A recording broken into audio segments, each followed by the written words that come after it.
Te saluda aquí en Detrás de la Trinchera el licenciado Horacio Durán Ordóñez a tus órdenes. Estamos en Arizona, Estados Unidos, y nuestros podcasts tienen que ver con algo muy importante: la transformación individual desde un punto de vista de meditación personal.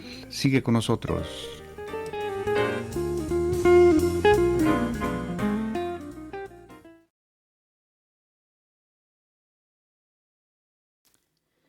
Hola, ¿qué tal? Vamos a empezar el día de hoy con una pequeña historia.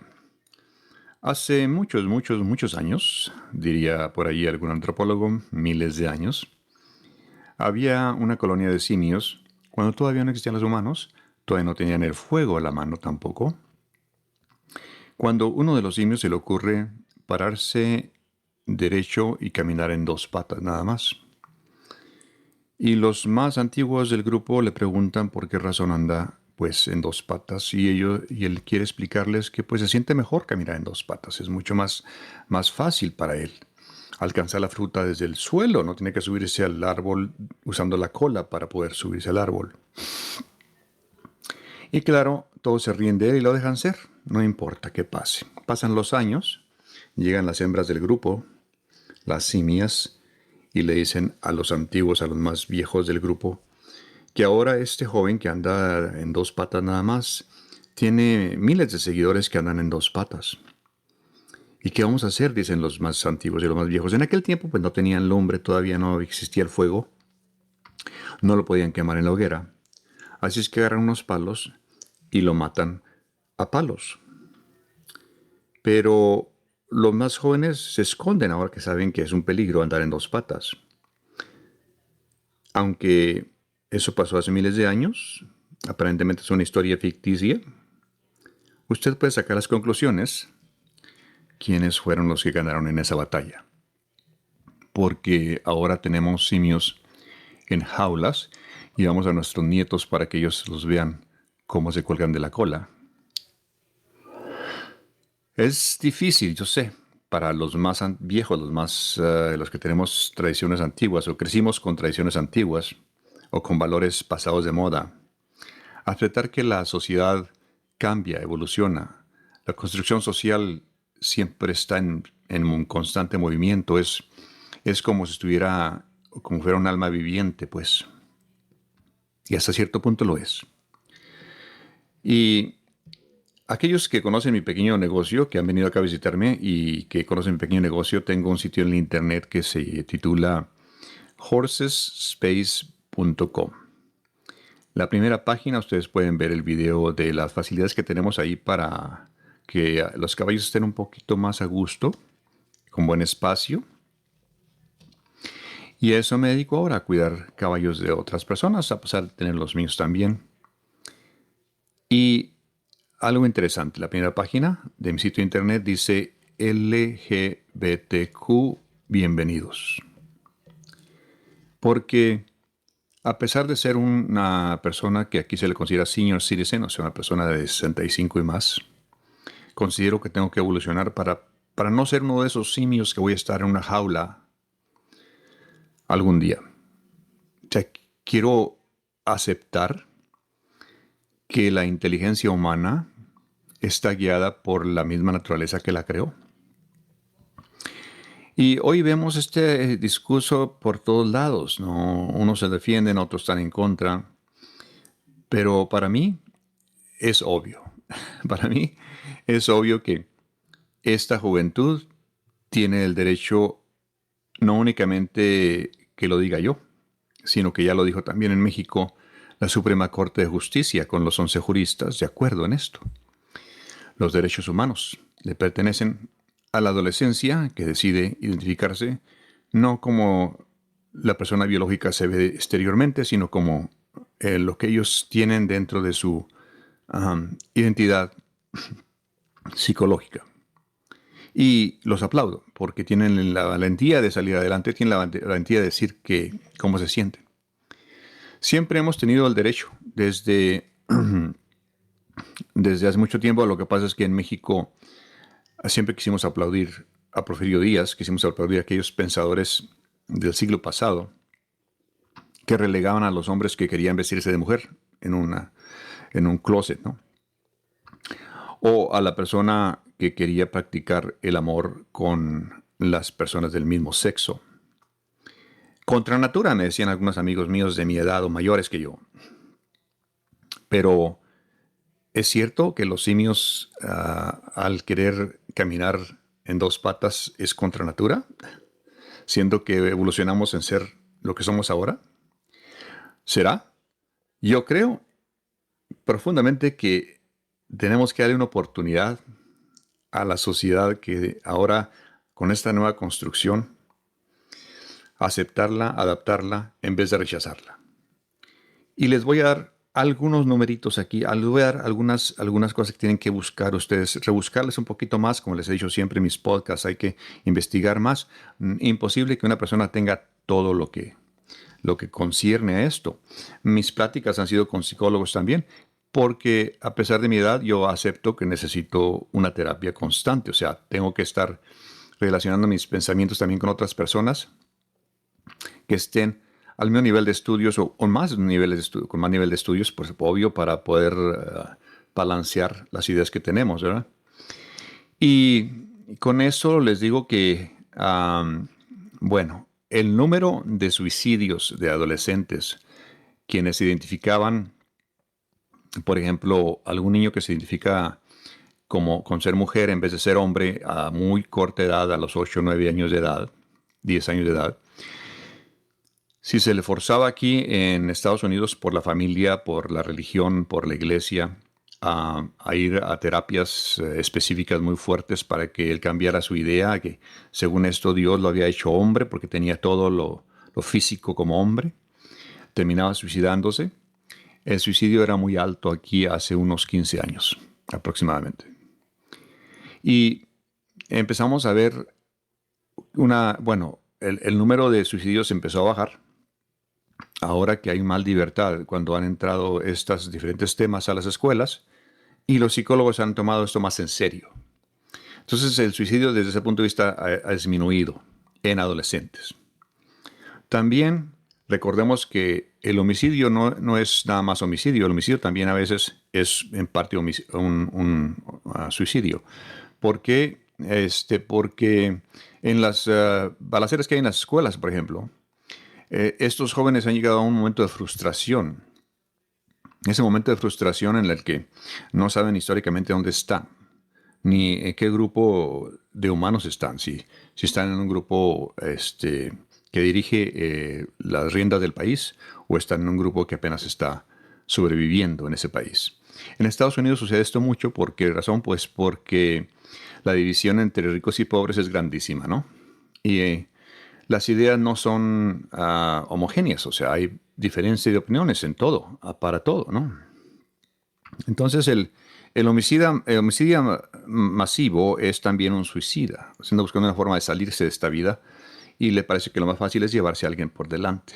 O sea, estas maneras de pensar salen de la frustración de la construcción social que existía, que estamos todos tratando de cooperar para que deje de existir completamente, porque todo el tiempo vamos a tener simios en las jaulas, en los zoológicos, pero para que escuche al ciudadano promedio que el cambio es inevitable y que la construcción social con la que hemos subsistido durante estos años, la que nos dio Freud con su psiquiatría hasta cierto punto equívoca de la percepción, con la de que otros pensadores como Kant se dividía en varias partes, Carl Jung, varios pensadores nos dieron una perspectiva y todos ellos con toda la razón del mundo en su época, con lo que había, con lo que existía, con lo que se percibía entonces. Creo profundamente que esto sería una adición a la religión si la religión aceptara esto, porque hay muchos jóvenes, muchísimos jóvenes, que se identifican como asexuales completamente, que no tienen identidad de género en lo absoluto, y estos serían los perfectos sacerdotes, porque no les interesa el sexo de ninguno, que no es lo que buscaba la religión, tener personas dedicadas al crecimiento del ser humano y a la percepción diferente, pues ahí está. Pero no puede ser una solución. ¿Por qué? por el control. Siempre lo he dicho en mis podcasts que el tratar de controlar lo que otra gente piensa y hace es una de las inestabilidades psicológicas más grandes de la humanidad. Existe en todas partes. Yo soy 100% sierreño, soy de estado de Chihuahua, ¿no? No le tengo miedo a las diferencias de ideas. ¿Por qué razón? Pues porque para nosotros hemos visto la naturaleza a nuestro alrededor.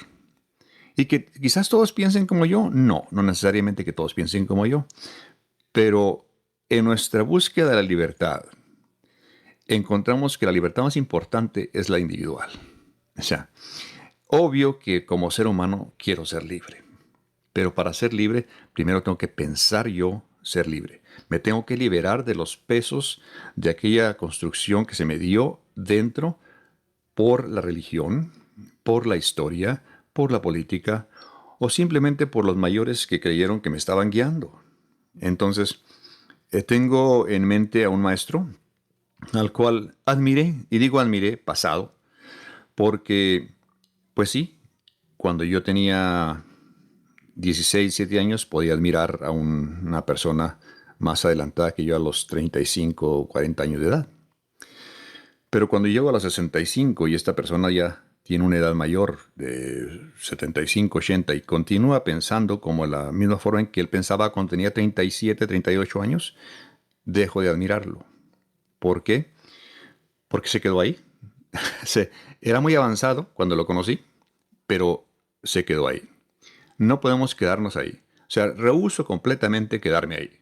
¿Por qué razón? Pues es que evidentemente que nuestro pensamiento, y esto no es nada más me sale a mí, sino que sale de ciertos estudios que se han hecho, ¿verdad? Nuestro cerebro tiene miles de pensamientos por hora. ¿Qué hacemos con esos miles de pensamientos? Pues podemos dedicar a muchas cosas. Nos podemos dedicar al pensar, bueno, voy a fumar un cigarrillo, o voy a hablar con mi compadre, o esto otro, ¿no? Estamos pensando en cosas que vemos, o que percibimos, o que escuchamos. Pero, ¿qué tal si nos ponemos a pensar en nosotros, en nuestro cuerpo, en nuestra función como seres humanos, primero, en la función de cada uno de nuestros órganos, porque es una de las cosas que meditamos muchos de los que practicamos meditación. ¿Y es necesario? Sí, pues es necesario para cada individuo, pero pues no puede serse un estándar de toda la sociedad. Aun sin embargo, esto nos regresa a la historia de los simios, ¿verdad? Incluso esa historia se repite en un libro que a mí me impresionó muchísimo en mi adolescencia, Juan Salvador Gaviota, de Richard Bach. Es una historia que se repite constantemente. La vemos en todos los ámbitos, tanto el religioso como el político. Si la Suprema Corte de Justicia ha decidido proteger los derechos de estos adolescentes y nosotros no tenemos ninguna forma pues, decir, no, es que esto no debiera existir, porque nuestra percepción nos dice que no está bien. Mira, que yo como universalista, como ministro universalista, si viene una pareja de hombre-hombre, los caso. Una pareja de mujer-mujer, los caso. Lo importante ahí es el amor y el apoyo que se tengan y que se van a dar durante su vida para seguir funcionando como miembros de esta sociedad civilizada. Eso es todo. Lo intrínseco de la relación no es de mi incumbencia. ¿Qué sucede en la recámara, en el secreto de recámara? Eso no es de mi incumbencia. Entonces, como responsable de esa puerta tan amplia que es el matrimonio, digo que tenemos que tener en conciencia nosotros qué es lo que mantiene la sociedad en balance. Ahora, me regreso con esto al lenguaje inclusivo. Una letra o dos letras en un lenguaje no lo hace inclusivo. Ahora, el lenguaje inclusivo para mí sería que realmente se incluyeran los lenguajes para entendernos unos con otros. O sea, entendernos. El hecho de que le damos un pronombre a una persona no nos hace ni mejores ni peores. Si respetamos el pronombre que ellos identifican, eso ya viene de una interacción. No lo voy a adivinar yo por nada. Y lo traté de adivinar, sí, pero no se puede.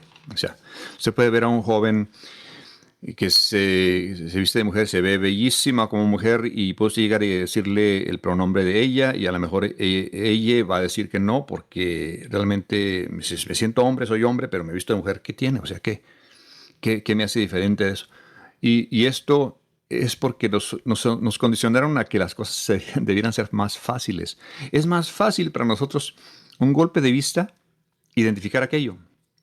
Pero no lo es. En una de mis clases de filosofía, yo daba una clase de filosofía allá en Cuauhtémoc, Chihuahua, y les preguntaba de qué color es la pared. Y pues mucha gente me decía el color que se identifica en la pared. Pero realmente en filosofía lo que aprendemos es que el color es el reflejo de la luz y la luz no tiene color. Es blanca. O se identifica como un color claro. No tiene color. Si entonces alguien nos dijo qué color era el que teníamos que identificar, alguien nos indoctrinó a pensar que aquel color era el color que vemos y le dimos nombre y respetamos ese nombre. En tradición lo pasamos y lo pasamos más adelante. Agarramos a los niños más chiquitos y le decimos, este color es azul o es azul. ¿Por qué es azul? Porque es azul y punto. Pero en realidad no es.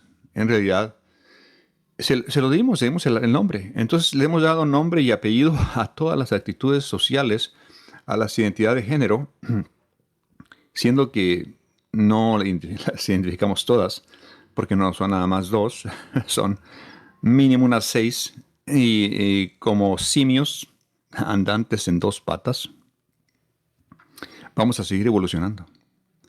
Eso es irreparable. Los que controlaban el mundo ya están perdiendo el control. Los medios de comunicación que se han quedado anclados sin poder realizar ningún estudio de ninguna especie porque les causa flojera, escudriñar toda la información que existe, se van a quedar ahí. O sea, yo no quiero quedarme en las aulas, no quiero que algún día me tengan en un zoológico. Pero tú es tu libertad. O sea, tú existes porque tú creaste tu realidad y yo no tengo ningún derecho de imponerme en tu realidad. Y si me das permiso de compartir lo que comparto contigo, me da mucho gusto y muchas gracias por ello. Al mismo tiempo, yo abriré mi mente para escuchar lo que tú tienes que decir, siempre y cuando no sea algo que me va a poner en reversa en vez de ir hacia el frente. Pensemos que la realidad es lo que vemos hoy, este momento, este instante. Muchas gracias por escucharme a través de esta estación de radio.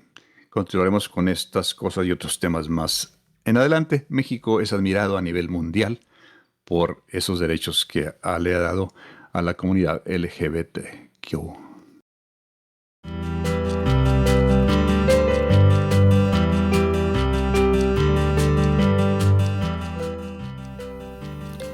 Hay que recordar que ningún ser humano es perfecto.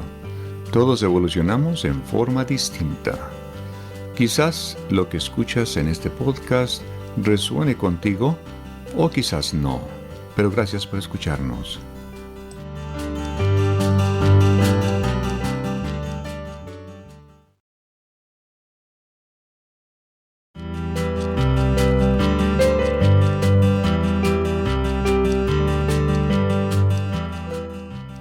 Lo que causa la ansiedad es pensar siempre en las cosas futuras.